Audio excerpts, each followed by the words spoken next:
សួស្តីបងប្អូនជាងជួសជុលម៉ូតូយើងទាំងអស់គ្នាហើយក៏សូមសួស្តីទៅដល់បងប្អូនដែលកំពុងតែរៀនជំនាញបាទផ្នែកជួសជុលម៉ូតូថ្ងៃនេះខ្ញុំមកធ្វើវីដេអូចែករំលែកទៅដល់បងប្អូនទៀតហើយបាទអំពីរបៀបវាស់ម៉ាញេទិកណាបាទ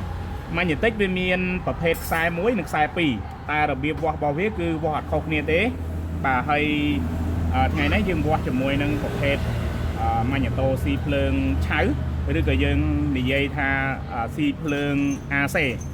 អញ្ចឹងការវាស់ម៉ាញេទិកទៅលើប្រភេទម៉ូតូប្រើភ្លើងឆៅដើម្បីចូលទៅបម្រើម៉ាញេតូនេះវាងាយស្រួលទេណាការវាស់របស់វាគឺទី1យើងវាស់ជា volt AC បាទដោយយើងធ្វើការធាក់ដើម្បីឲ្យប្រឡងវិលហើយតួលេខនៅលើអេក្រង់របស់អូម៉ែតនេះបាទគឺនឹងបង្ហាញជាតួលេខចាប់ពី1ទៅដល់បាទ4 5 6 7យ៉ាងទៅអាស្រ័យទៅលើការបង្វិលប្រឡងណា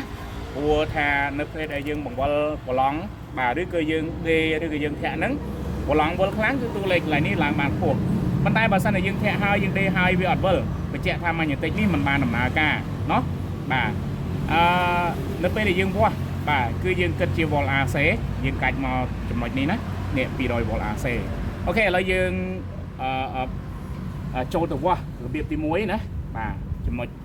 ដែលយើងចាប់ផ្ដើមវាស់គឺវាស់នេះគឺដូចខ្ញុំបញ្ជាក់ខាងដើមអញ្ចឹងគឺយើងប្រើក្បួនខ្នាតបាទការវាស់អានេះតាមការជាក់ស្ដែងនេះឲ្យយើងយកខ្សែម៉ាញេទិកណានេះបងប្អូនសម្រាប់ម៉ាញេតូអាការ៉េស៊ីភ្លើង AC volt ហ្នឹងណាគឺយើងងាយស្រួលទេបងប្អូនណារបៀបវាស់ងាយហ្នឹងគឺបងប្អូនអាចយកខ្សែនេះខ្សែដុំភ្លើងបច្ឆេះ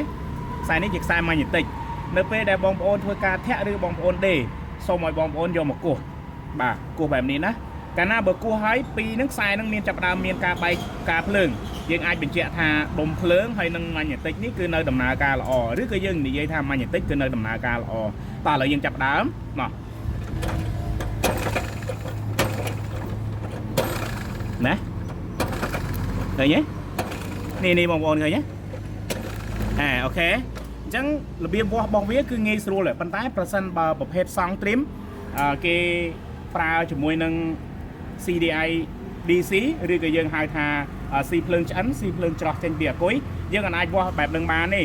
គឺយើងវាស់របៀបនេះហើយម៉ាញេទិកប្រភេទនេះគឺយើងវាស់របៀបនេះបានទៀតណាបងប្អូនណាបាទគឺវាស់នៃការបង្វិលប្រឡងណាព្រោះភ្លើងវាជាប្រភេទ AC ខ្នាតតូចបើបងប្អូនយកទៅ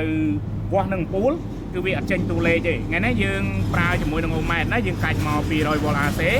បាទយើងយកខ្សែអូម៉ែតពណ៌ក្រហមចាក់ចូលទៅនឹងខ្សែពណ៌ទឹកប៊ិចឆ្នូតសឬក៏ប្រភេទបាទខ្សែម៉ាញេទិកស៊ីនហ្នឹងគឺខ្សែពណ៌ទឹកប៊ិចឆ្នូតលឿងណាបាទតាមការចងចាំរបស់យើងទៅតោះឥឡូវយើងចាប់ផ្ដើមណាមើលទៅលើអូម៉ែតណាមួយខាងទៀតយើងចាក់ជាមួយនឹងម៉ាស់តួណាឲ្យតែមានម៉ាស់តួកន្លែងណាក៏បានដែរចាក់ចាប់ផ្ដើមបាទឃើញទេបាទនោះឡើងណាបងប្អូនបាទនេះ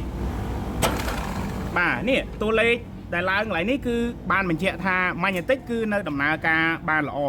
ណាគឺវាស់បែបនេះគឺវាស់បានសក្រិតល្អបាទហើយវាស់មួយបែបទៀតហ្នឹងគឺយើងអាចវាស់ជាអូមរបស់វាណាយើងចាំជួបគ្នានៅវីដេអូក្រោយអរគុណច្រើន